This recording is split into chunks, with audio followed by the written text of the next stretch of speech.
If you bothered to come by the house, you'd see that she's readjusting. But balls and parties are one thing. Elaine never patronized taverns before this. Nesta opened her mouth, no doubt to lead me down a path away from the reason I'd come here, so I cut in before she could. That's beside the point.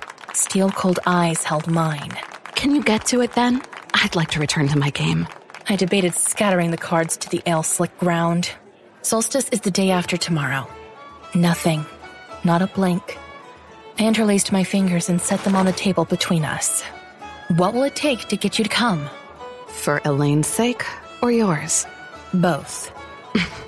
Nesta surveyed the room, everyone carefully not watching us now. I knew without asking that Rhys had slid a sound barrier around us. Finally, my sister looked back at me. So, you're bribing me then? I didn't flinch.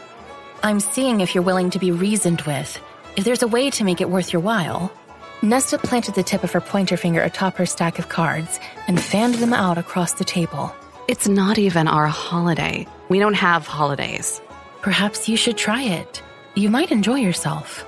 As I told Elaine, you have your lives, and I have mine. Again, I cast a pointed glance to the tavern. Why? Why this insistence on distancing yourself? She settled back in her seat, crossing her arms. Why do I have to be a part of your merry little band? You're my sister. Again, that empty, cold look. I waited. I'm not going to your party. If Elaine hadn't been able to convince her, I certainly wouldn't succeed. I didn't know why I hadn't realized it before wasting my time. But I tried one last time, for Elaine's sake.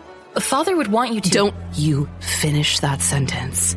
Despite the sound shield around us, there was nothing to block the view of my sister baring her teeth, the view of her fingers curling into invisible claws.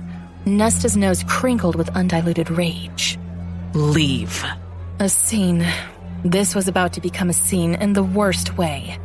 So I rose, hiding my trembling hands by balling them into tight fists at my sides. Please come. Then I turned back toward the door, the walk between her table and the exit feeling so much longer. All the staring faces I'd have to pass looming. My rent? What about your rent? She swigged from her glass. It's due next week, in case you forgot. She was completely serious.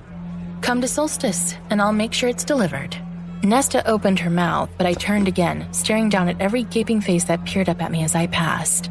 I felt my sister's gaze piercing the space between my shoulder blades the entire walk to that front door, and the entire flight home.